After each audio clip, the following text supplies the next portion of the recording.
Porque si ignoramos y despreciamos el principal motivo, nos hace pensar qué es lo que realmente festejamos. Y esto no tiene que ver con todo lo que está pasando en estos días, de ver mucha gente en el centro, en los lugares comerciales comprando. Me parece que está bueno que la familia se una, que se reúna, que coman juntos, que beban juntos. Díganme ustedes los mayores si no es lindo ver la expectativa de los chicos por los regalos, por más que sean interesados. Es un momento en que podemos dar lo que se pudo y los chicos pueden disfrutar de eso. Es lindo poder brindar, es lindo poder desearnos cosas, pero en realidad, cuando muchas veces terminamos comprando más de lo que podíamos comprar, a veces terminamos gastando dineros que aún no tenemos, mientras suenan tantos petardos y tantas pirotecnias, y mientras reímos por fuera, hablo en general en esta sociedad, todavía seguimos llorando por dentro muchas de nuestras tristezas, de nuestras penurias, de nuestros corazones sedientos, de nuestros vacíos interiores. Y tengo que decirles que va a ser una Navidad más.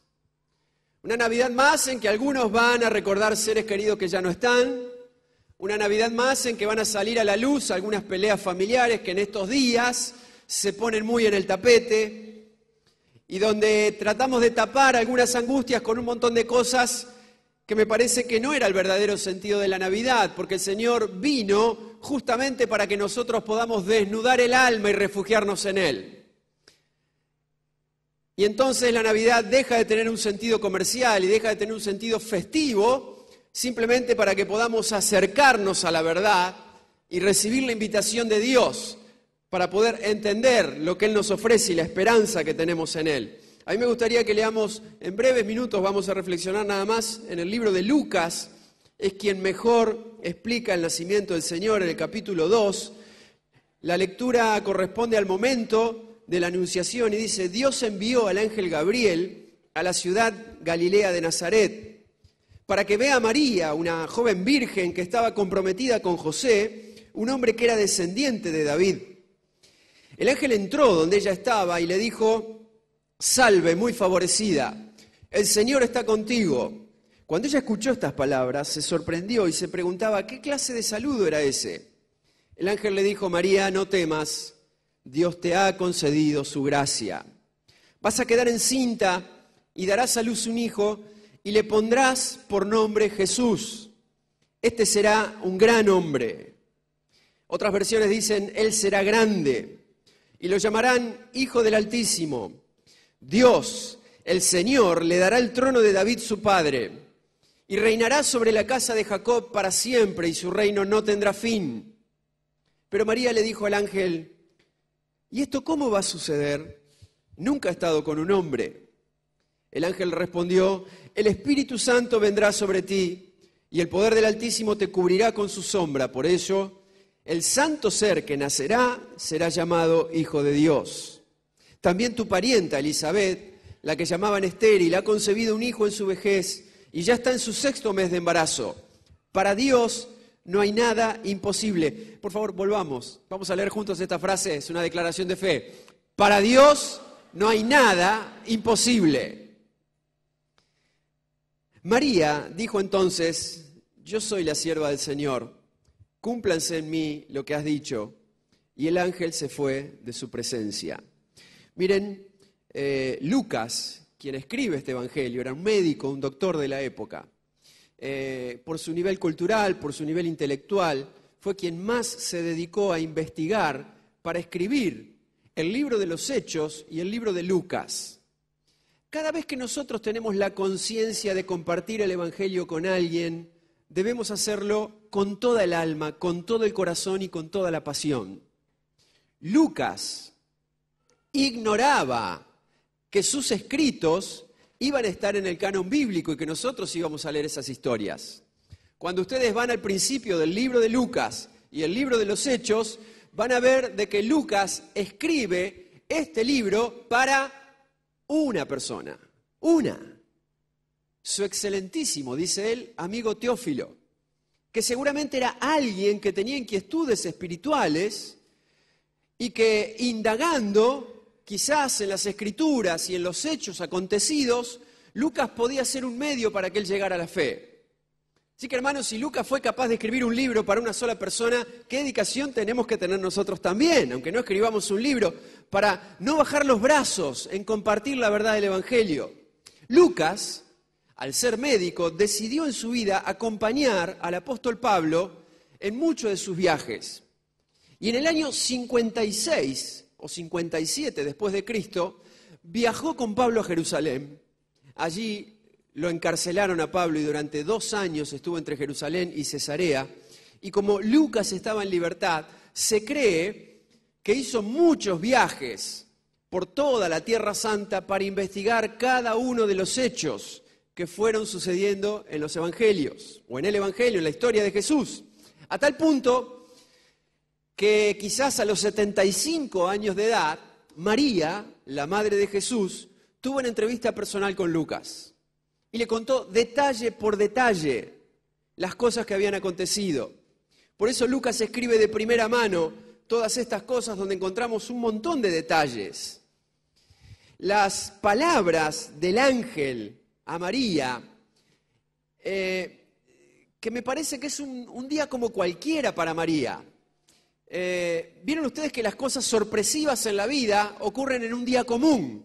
Hay algunas cosas que podemos anticiparnos, algunas que podemos proyectar, algunas desgracias que vemos venir. Pero cuando las cosas son sorpresivas, un día que comenzó de una manera común puede cambiar el destino para siempre. Dios nos libre. Hay gente que comienza un día como todos los días y termina en un hospital, a veces termina junto a un féretro en un cementerio. Nos pasan cosas, así es la vida. Nos pasan cosas dolorosas, nos pasan cosas sorprendentemente buenas. El ángel Gabriel se le apareció a María. La saludó, le dijo: el Señor está contigo, y le escribió o le dijo estas palabras que son simplemente el cumplimiento de todas las profecías que estaban escritas en el Antiguo Testamento, que el ángel no se dedicó a enumerar, simplemente las nombró. Dice: a este hijo que les pondrás por nombre Jesús, él será llamado un hombre grande delante de Dios. Será muy grande y lo llamarán Hijo del Altísimo. Todas esas expresiones están profetizadas en el Antiguo Testamento, en los libros de Isaías, de Zacarías. Y dice, aún en los Salmos de David: el Señor le dará el trono de su antepasado David y reinará para siempre en un reino que no tendrá fin. Y ustedes conocen la historia de la Navidad, y ustedes saben cada uno de los hechos. Y volvemos a reiterar esa conjunción, como se decía recién, de un ser tan maravilloso, de su deidad en la eternidad, que decide meterse en el tiempo, meterse en nuestra historia, de una manera tan extremadamente humilde, llamativamente humilde, que decide hacer su aparición en un pesebre, como hemos contado hace algunos días atrás en la historia, de una manera tan humilde, tan despreciable, porque volvemos a repetir, llevar la carga emocional, una joven, de decir: estoy embarazada de Dios, del Espíritu Santo, no era una historia creíble. Si Jesús, decíamos recién, todavía es discutido y resistido, imagínense ustedes, hay gente que todavía considera esto como una historia o un cuento más. Es algo que tuvo que sobrellevar María en medio de una sociedad estrictamente moral que castigaba todos los desórdenes. Por eso creo que más allá de que por cumplimiento de las profecías María y José fueron a Belén y allí nació el Señor Jesús, entendemos que muchos familiares a lo mejor también viajaron a Belén, porque eran descendientes del rey David, y fueron a ese censo, a ese empadronamiento en esa ciudad, pero en el pesebre de Belén no hay abuelos, en el pesebre de Belén no hay tíos, no hay primos de Jesús. No hay familia, soledad.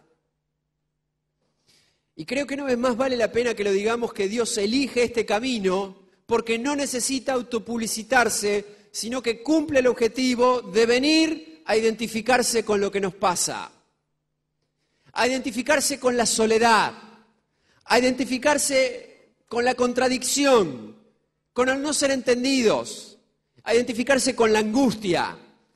Los llantos de dolor en el parto de María eran de dolor y eran de angustia también. Ninguna madre merecía un pesebre. Ningún hijo merecería un pesebre.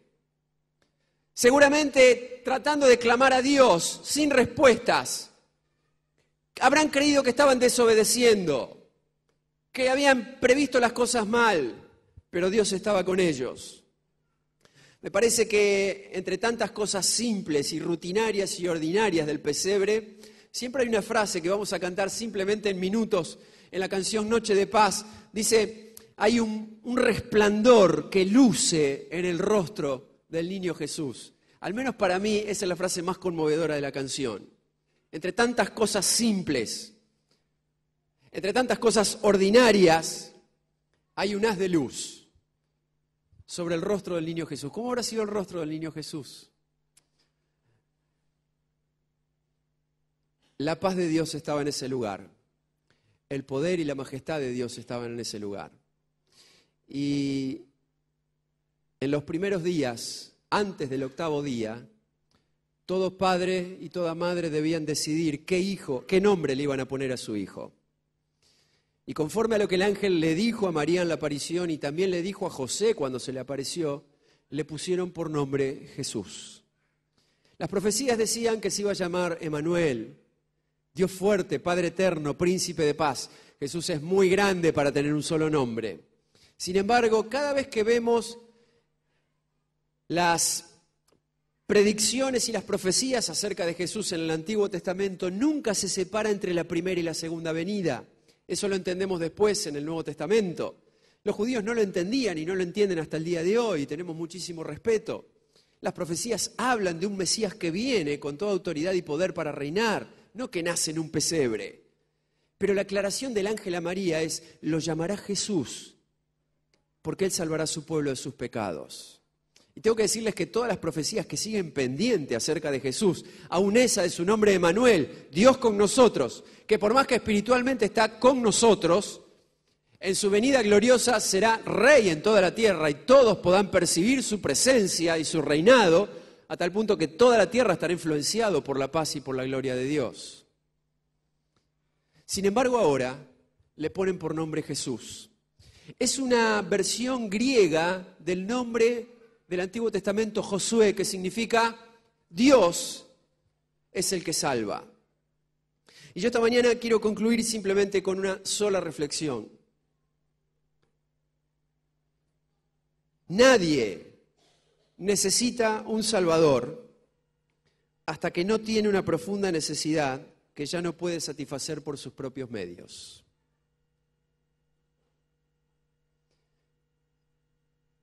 Y esto divide a los que creen de los que no creen.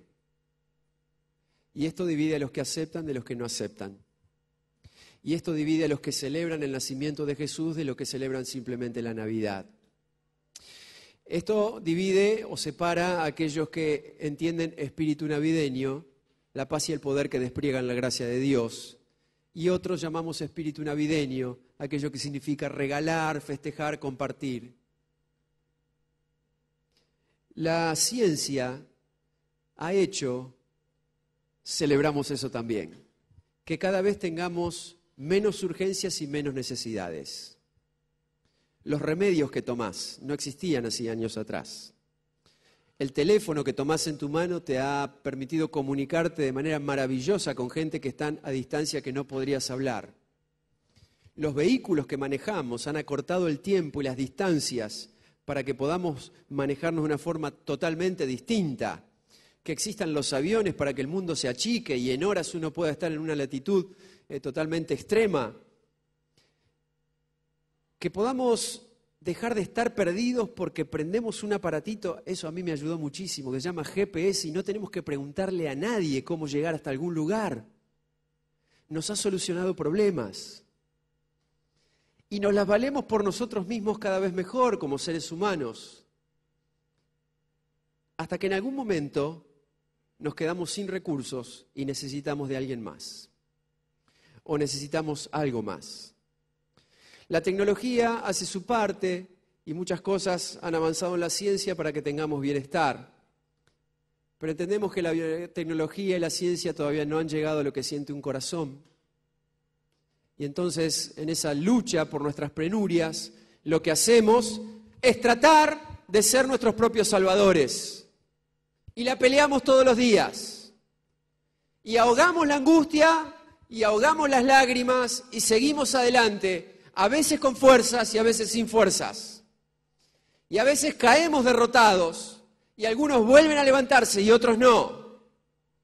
Caemos derrotados muchas veces en nuestra moralidad, caemos derrotados en nuestra honradez, nos cansamos de lo que pasa, nos cansamos de ver cómo se habla de cierto progreso, pero parece que siempre estamos retrocediendo en la historia otra vez. Eso nos desanima. No podemos planificar económicamente, no podemos planificar socialmente, no podemos planificar familiarmente, no podemos manejar nuestro propio corazón. Y cuando llega el punto en que dejamos de poder ser nuestros propios salvadores, necesitamos un salvador. Simplemente eso. Simplemente eso quería decir esta mañana. Si contamos la historia del pesebre, para muchos de nosotros es la historia otra vez. Para muchos de nosotros es la tradición, es lo que toca. Podemos ahondar en algunos hechos y entonces brindamos información, brindamos conocimiento, le añadimos sustento al festejo, todo bien, todo bien. Salvo que alguien esté en una situación angustiante y necesite un Salvador. 2 puntos, a esto vino Jesús. No vino a nutrir la historia, ni vino a generar una fiesta más. Su nombre Jesús, como todos los nombres en la Biblia, tienen un significado profundo. El Salvador. El Salvador. Simplemente 2 cuadros y terminamos. Las urgencias, las angustias y las situaciones límites nos hacen pensar en un Salvador. Nunca lo hace el confort, nunca lo hace la estabilidad. Por eso digo que este mensaje es para algunos y para otros no. Y no vamos a juzgar. Pedro conocía a Jesús, Pedro hablaba con Jesús, Pedro compartía con Jesús, Pedro se animaba a todo lo que Jesús podía decir. Y si recuerdan ustedes ese momento clave en la historia bíblica, cuando Pedro se baja de la barca para caminar sobre las aguas, confiando en la palabra poderosa de Jesús, él comienza a caminar sobre una superficie sólida, sobrenatural. Pero en un momento ve la tormenta, comienza a dudar y se empieza a hundir. Y este legendario pescador del mar de Galilea simplemente emite una palabra de auxilio. Señor, Señor, sálvame. Simplemente imagínate en medio de una tormenta oscura, en el medio del mar, cómo habrá sido esa expresión.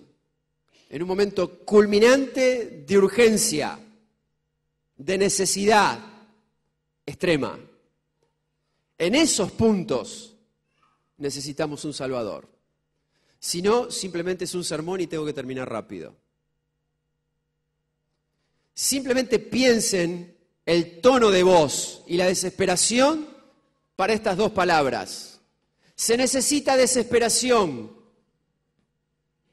para que haya falta un Salvador. Si no, es una buena historia y nada más. Hay un carcelero de Filipos que cumple su rol para poder llevar algún dinero a su casa con un trabajo muy difícil. Lo hacen quedar por las noches. Él debe tener sus angustias, él debe tener sus presiones. Cuando ese atardecer le dijeron, hay 2 presos que tenés que cuidar muy bien y no se pueden escapar, eran Pablo y Silas. Él los puso en la cárcel de más adentro y después que hubo un gran terremoto donde se manifestó la presencia del Señor, este hombre creyó que todos los presos en medio de ese terremoto habían salido porque todas las cárceles se abrieron, todos los candados se abrieron. Y cuando dijeron, no te desesperes, estamos todos acá, literalmente dice la Escritura que este hombre corrió hasta donde estaban Pablo y Silas y postrándose delante de ellos le dijo, señores, ¿qué debo hacer para ser salvo? Hay más expresiones, pero me quedo con estas dos.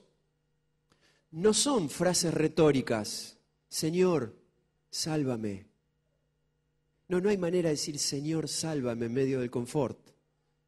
Uno se tiene que estar hundiendo para dar un grito desgarrador. No hay una entrevista donde este hombre dice, señores, cuéntenme qué hay que hacer para ser salvo. Se postró delante de ellos desesperado. Necesito tener lo que ustedes tienen. Por eso, como la Navidad está llena de tradición, como la Navidad está llena de romanticismo, y está llena de una historia que es, gracias a Dios, en esta latitud bien conocida por todos, no vamos a abundar. Salvo que vamos a hacer una oración esta mañana para aquel que necesite un Salvador. Cuando el vacío interior no tiene respuestas, cuando hemos logrado algunas cosas en la vida y nos damos cuenta que no era lo que nos hacía falta, que hay algo más, cuando estamos presos de nuestras angustias, de nuestros sinsabores, necesitamos un Salvador. Algunas personas que han sido transformadas por el Señor y que tienen testimonios maravillosos de su cambio de vida, entienden mejor el pesebre, entienden mejor la palabra Jesús, que significa un Salvador, porque han estado al borde del abismo. Por eso cuando decimos un Salvador, puede ser una palabra teológica o puede ser una palabra que revoluciona las vidas. Como lo ha sido, como lo es y como lo seguirá siendo, esta mañana en el nombre del Señor vamos a invitar a todos aquellos que necesiten un Salvador a que lo inviten a entrar en su corazón. La invitación a esta iglesia está implícitamente abierta. Nos encantaría que sigas viniendo. La invitación a nuestra serie de creencias está totalmente abierta, si es que la querés compartir. Pero esta mañana lo último que haríamos sería invitar a una iglesia, a una religión. El grito desgarrador del alma, Señor, sálvame, es algo que va más allá de la teología. Es una urgencia. Mientras tengamos confort, estabilidad, cuando digo confort es una manera de sentir, no es que tengamos abundancia. Mientras estamos estabilidad, mientras podamos analizar, mientras seamos nuestros propios salvadores, vamos a seguir remando aún en medio de la tormenta. Pero cuando llegue el momento culminante en que sentimos que Dios nos llama y que estamos hundiéndonos, es el momento en gritar, Señor, Señor, sálvame. Y es un grito del alma, y es un grito del corazón. Los pastores recibieron el mensaje de este coro de ángeles que dijeron, gloria a Dios en las alturas, paz en la tierra, y es el tiempo de buena voluntad de Dios para con todos los hombres. Yo voy a hacer una oración por todos aquellos que esta mañana necesitan un Salvador y que pueden hacer eco de las palabras del ángel a María. Él salvará a su pueblo de todos los pecados. Porque la angustia muchas veces está abrazada a la culpa, al rencor, a la desesperanza, a las ganas de seguir adelante. Si te parece que es una buena oportunidad, puedes hacer esta oración conmigo.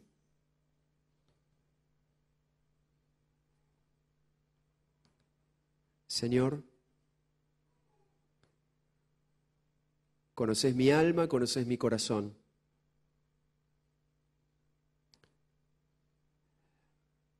Aunque tengo una imagen que todos pueden ver, creo en esta mañana que conocés mi alma y mi corazón como nadie. Confieso que te necesito, Señor. Te abro la puerta de mi corazón, como hemos cantado. Entre tantas cosas desordenadas en este pesebre, quiero hacer un lugar para ti, Señor. Y quiero pedirte que entres y llenes mi alma y mi espíritu de paz, que perdones mis pecados, que aplaques mis culpas, que sanes mis heridas interiores, que calmes la ansiedad, te pido que seas mi Salvador. Creo que moriste en la cruz por mis pecados y que ese fue el motivo principal por el que te hiciste un hombre. Esta mañana creo de todo corazón, reconozco que te necesito, te pido que entres en mi vida. Transformala, Señor, en el nombre del Señor Jesús. Amén.